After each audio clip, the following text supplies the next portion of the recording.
আল্লাহর নবীর আদরের মেয়ে ফাতেমা রাদিয়াল্লাহু তাআলা আনহা, এই ফাতেমা রাদিয়াল্লাহু তাআলা আনহা দীর্ঘ 12 বছর ধরে একজন ইহুদির মেয়ের সঙ্গে বান্ধবীত্ব করেছেন, বন্ধুত্ব করেছেন। ইহুদির মেয়ের সঙ্গে বন্ধুত্ব করেছেন। হযরতে ফাতেমা রাদিয়াল্লাহু তাআলা আনহাকে ইহুদির মেয়েটা অত্যন্ত পছন্দ করতেন, ভালোবাসতেন, এতটাই মহব্বত করতেন। ফাতেমাকে ছাড়া ইহুদির মেয়ে কিছুই বুঝতো না। ফাতেমা যা বলতো ইহুদির মেয়ে সেটাই শুনতো। ধনী পরিবারের ইহুদির মেয়ে ফাতেমার বান্ধবী হয়েছে। নবীজির মেয়ে ফাতেমার বান্ধবী হয়ে গেল 12 বছর ধরে। 1 বছর আর 2 বছর নয়, 12 বছর ধরে ফাতেমার সঙ্গে বান্ধবী হয়েছিল। একদিন ফাতেমার সঙ্গে ইহুদির মেয়ে গল্প করতেছেন। এদিক থেকে ইহুদির বাড়ি থেকে একজন এসে বলতেছে, তোমার বাবা তোমাকে ডাক দিয়েছে, জরুরি কথা বলবে তোমার সঙ্গে। গল্প তুমি বন্ধ করে দাও, তোমার বাবা তোমাকে ডাক দিয়েছে, তোমার জন্য জরুরি কথা বলবেন। ইহুদির মেয়ে এইবার বাবার ডাকে চলে গেলেন।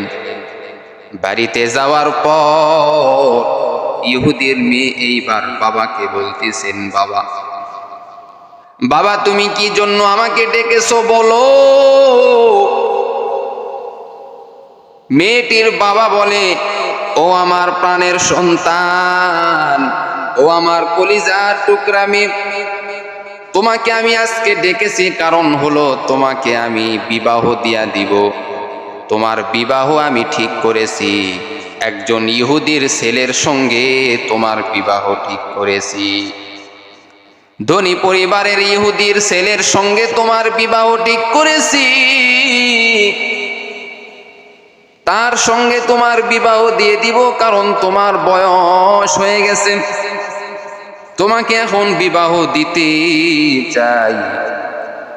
এইবার ফাতেমার বান্ধবী ইহুদির মেয়ে বাবাকে বলে, বাবা তুমি আজকে রাত্রে আমাকে সময় দাও, সময় নেওয়ার পরে আমি বুঝে শুনে জানাইব, কালকে আমি তোমাকে বুঝে জানাইব রে বাবা, আজকে তুমি আমাকে রাত্রে সময় দাও। ইহুদির মেয়ে এইবার রাত্রে বেলা ভাবা শুরু করলেন কি করা যায়। সকাল বেলা উঠিয়া ফাতেমার কাছে রওনা হয়েছে। ফাতেমার কাছে গিয়া বলেন, ও বোন আমার, তোমার সঙ্গে আমার 12 বছরের বন্ধুত্ব, তোমার সঙ্গে আমি 12 বছর ধরে বন্ধুত্ব করি। ও বোন আমার ফাতেমা, তুমি বলো আমার বাবা যেই ছেলের সঙ্গে বিবাহ ঠিক করেছে, আমার ইহুদির ধনী ফ্যামিলির একজন ছেলে, ওই ছেলের সঙ্গে কি আমি বিবাহ করব নাকি তুমি বলো, আমাকে পরামর্শ দাও। ফাতেমা বলে, ও বোন আমার, যেহেতু তোমার বাবা তোমার বিবাহ ঠিক করেছে, অবশ্যই তোমাকে বিবাহ করতে হবে। বাবার কথার উপর দিয়া কথা রাখলে তোমার বাবা অত্যাচার করবে তোমার উপর। এইবার ইহুদির মেয়ে বলে, ঠিক আছে। ইহুদির মেয়ে বাবার কাছে গিয়া বলে, ও বাবা, আমি এই বিবাহের মধ্যে রাজি রয়েছি, তবে আমার একটা কথা রয়েছে রে বাবা, মুহাম্মাদের মেয়ে ফাতেমাকে আমার বিবাহেতে দাওয়াত আমি দিব, আমার বিবাহে তাকে আমি দাওয়াত দিব। এইবার ইহুদির মেয়ের বাবা বলে, এটা কেমন কথা বললা, মুসলমান তো এমনি গরিব, আর মুহাম্মদ তো আরো বেশি গরিব। মুহাম্মদ তো 2 বেলা তেমন ভালো খানা পাই না, ওই মুহাম্মাদের সন্তান মেয়ে ফাতেমা কেমনি আমার বাড়িতে আসবে? আমার তো টাকার অভাব নাই, পয়সার অভাব নাই, গরিবের মেয়ে যদি আমার বাড়িতে আসে তাহলে মান সম্মানের ক্ষতি হয়ে যাবে। এইবার ফাতেমার বান্ধবী বলে, ও বাবা, ফাতেমা যদি আমার বিবাহেতে যদি না আসে আমি কখনো বিবাহ করব না রে বাবা। ফাতেমা যদি আমার বিবাহেতে যদি আসে আমি মেয়ে বিবাহ হওয়ার জন্য রাজি আছি। বাবা বলে, তাহলে একটা শর্ত রয়েছে রে আমার সন্তান মেয়ে। বলে, কি শর্ত বাবা? বাবা এইবার শর্ত লাগায় দিলেন, ফাতেমা আসবে ভালো কথা, কিন্তু তার পোশাকটা যেন সুন্দর পোশাক হয়, পোশাকটা যেন নতুন হয়, নতুন পোশাক পরে যেন আসে। পুরানো পোশাক পরে আসলে কিন্তু হবে না, কারণ পরিবেশের ব্যাপার আছে। আমরা ধনী মানুষ, যেই ছেলের সঙ্গে তোমার বিবাহ ঠিক করেছি সে ছেলেটাও অনেক ধনী, তার পরিবার অনেক ধনী, আর মুহাম্মদ তো গরিব, মেয়েটাও তেমন ভালো পোশাক নাই তার, কেমনে আমাদের বিবাহের মধ্যে চলে আসবে? এইবার ফাতেমার বান্ধবী ফাতেমার কাছে এসে বলে, ও আমার বান্ধবী, আব্বাজান বলেছেন তুমি আমার বিবাহে যাইতে পারবা, তবে শর্ত লাগায়া দিয়েছেন। কি শর্ত? বলে, আমার বিবাহে তুমি যাইবা, কিন্তু তোমার পোশাকটা নতুন হতে হবে। ফাতেমা এবার দুইটা চোখের পানি বের করে কান্না করে, ও আল্লাহ, আমার তো নতুন কোনো পোশাক নাই রে আল্লাহ, আমি তো গরিব ফাতেমা, আমি তো গরিবই হালতে চলি রে আল্লাহ, তেমন কোনো আমার পোশাক নাই, যে পোশাক রয়েছে তাও আবার ছিঁড়া রয়েছে, কোনো জায়গায় এমন ভাবে ছিঁড়া অবস্থায় আছে রে আল্লাহ। এই পোশাক পরিয়া যেহেতু শর্ত লাগায় দিছে বান্ধবীর বিয়াতে যাইতে হবে, নতুন পোশাক পরিয়া যদি না যাই বান্ধবীও অপমান হয়ে যাবে। ও দয়ার মালিক, কেমনে আমি এইবার যাব রে আল্লাহ? ফাতেমা বলে, ঠিক আছে ও বান্ধবী, তুমি টেনশন করিও না, যদিও আমার তেমন দামি পোশাক নাই, তবে আল্লাহ ব্যবস্থা করে দিলে কিছু নয়। ফাতেমা নামাজে দাঁড়ায় গেলেন। এইবার নামাজ আদায় করার পর আল্লাহর দরবারে কান্নাকাটি,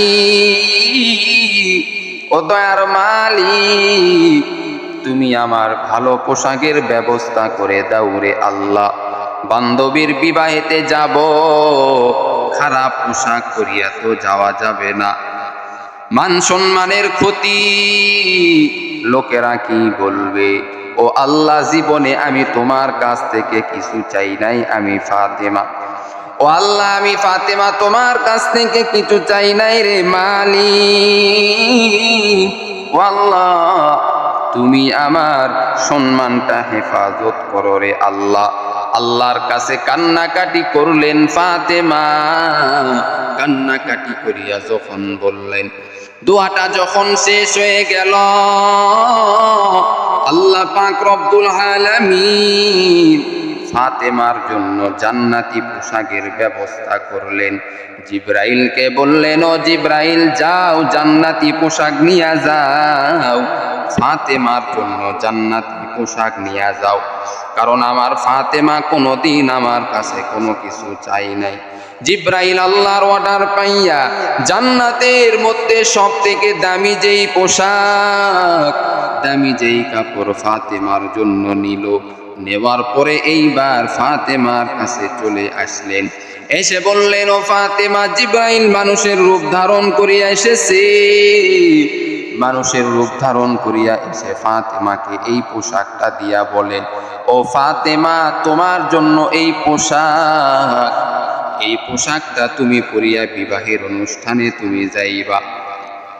ফাতেমা খুশি হয়ে গেলেন।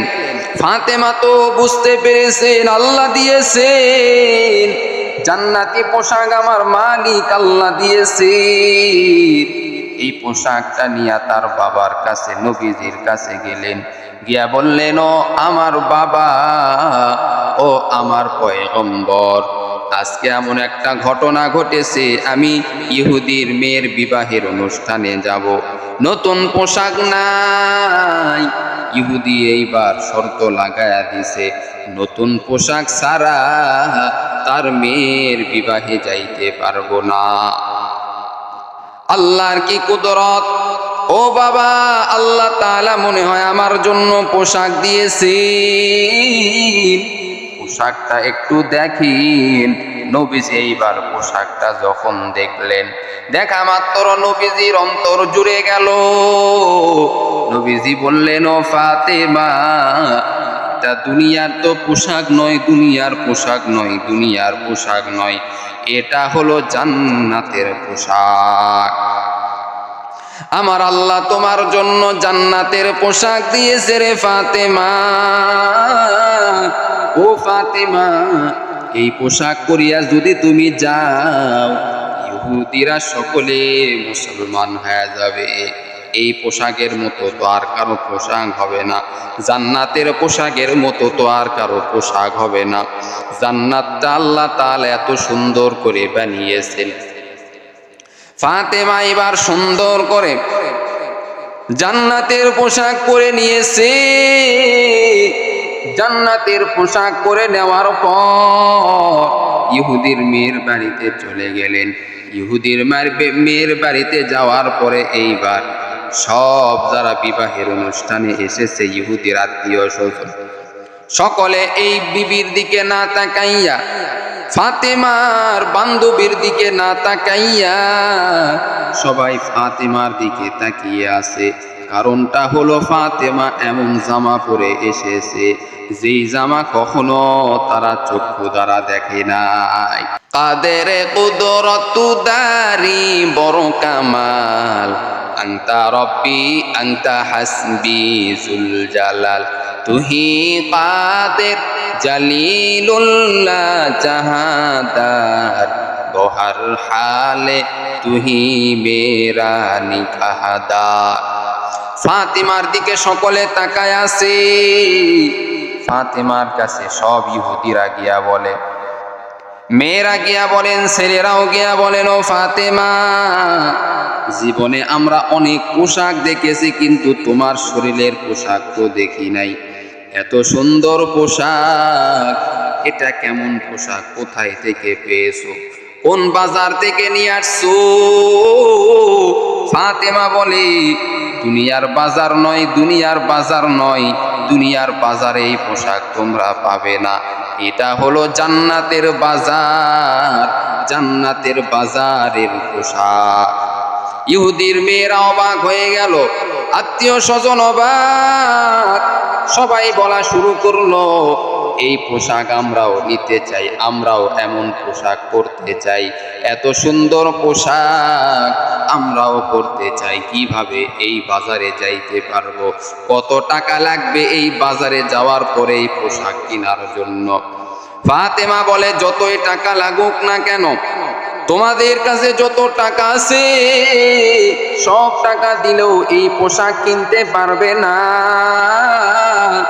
এই পোশাক এমন একটি পোশাক, এই পোশাক পাওয়ার জন্য তোমাদেরকে নেক আমল করতে হবে। নেক আমল করলেই ওই বাজারে যাইতে পারবা, ওই বাজারে যাওয়ার পরে এই পোশাক কিনতে পারবা, নচেত তোমরা যতই টাকা খরচ করো এই পোশাক কখনো পাইবে না। এইবার ইহুদিরা সকলে বলা শুরু করলেন, ওই বাজারে আমরা যেতে চাই। বলে, সত্যি যদি তোমরা বাজারে যেতে চাও, জান্নাতের বাজারে যদি তোমরা যেতে চাও, তাহলে ইহুদি ধর্ম আর পালন করা যাবে না। এখনই আমার সঙ্গে কালিমা পড়িয়া মুসলমান হয়ে যাও। সবাই বলো, লা ইলাহা ইল্লাল্লাহু মুহাম্মাদুর রাসূলুল্লাহ। ওই বিবাহের বাড়িতে যতগুলি ইহুদিরা ছিল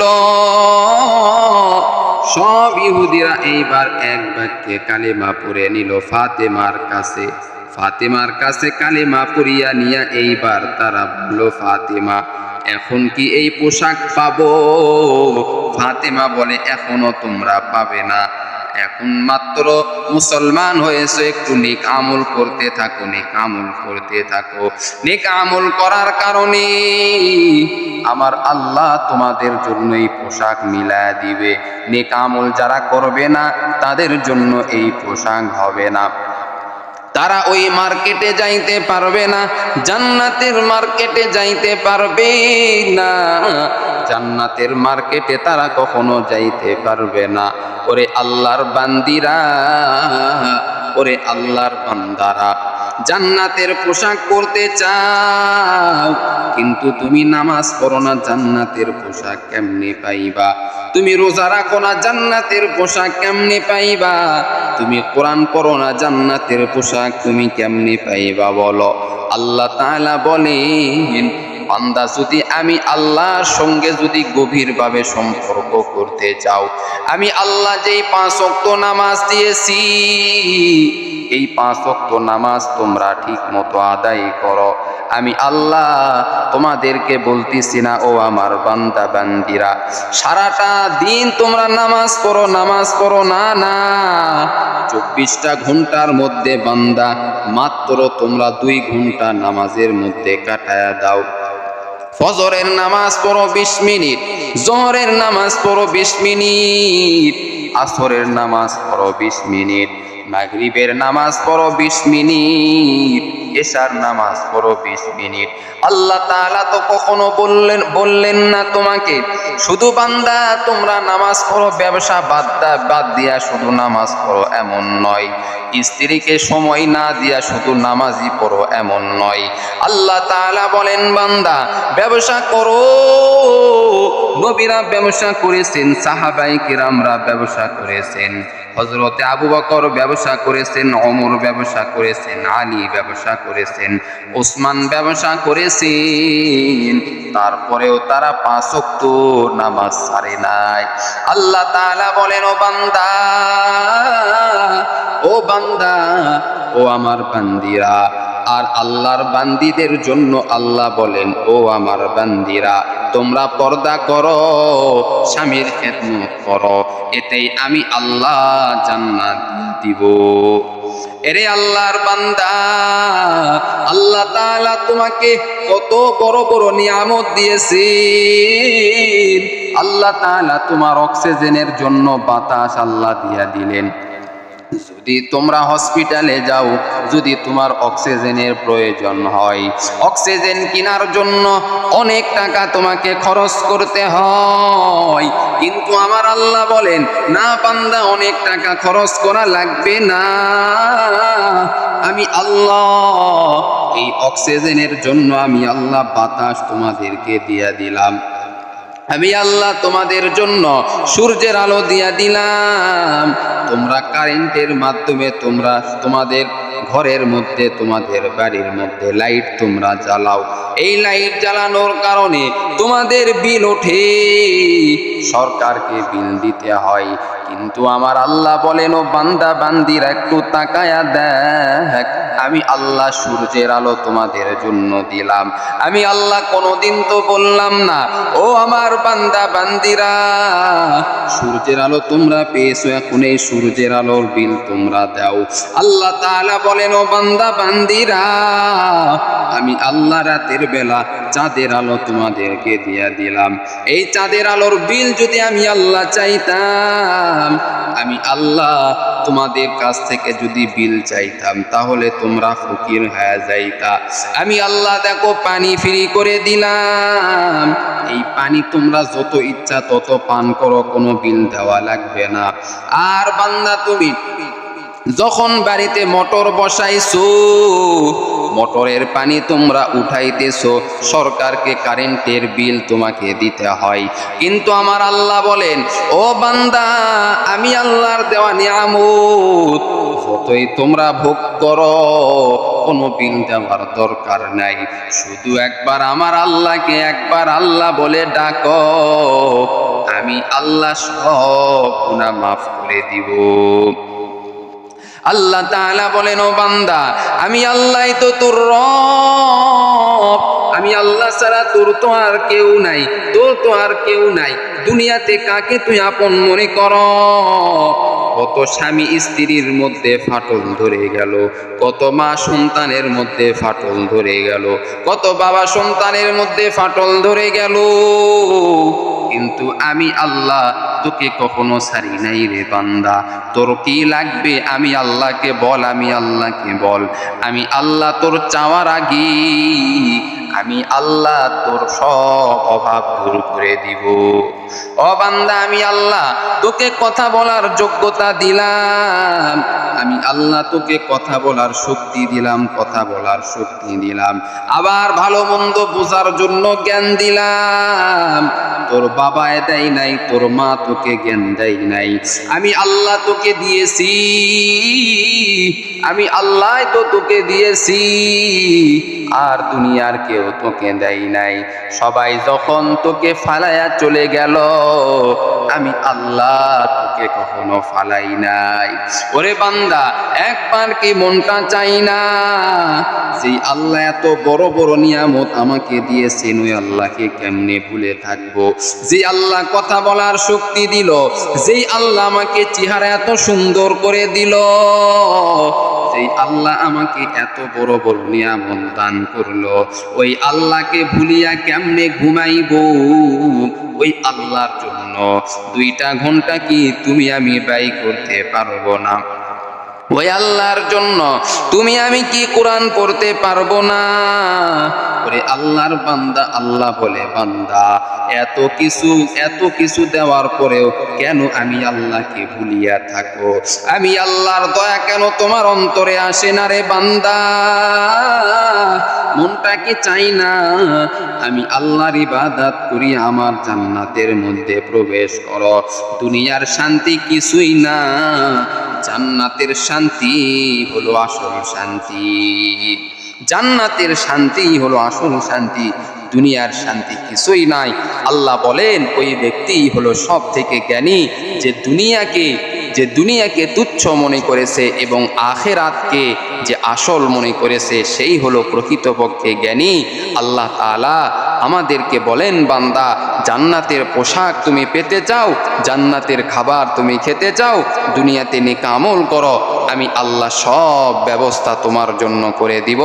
আল্লাহ আমাদের সকলকে জান্নাতি হওয়ার তৌফিক দান করুক। সকলেই বলেন আমিন।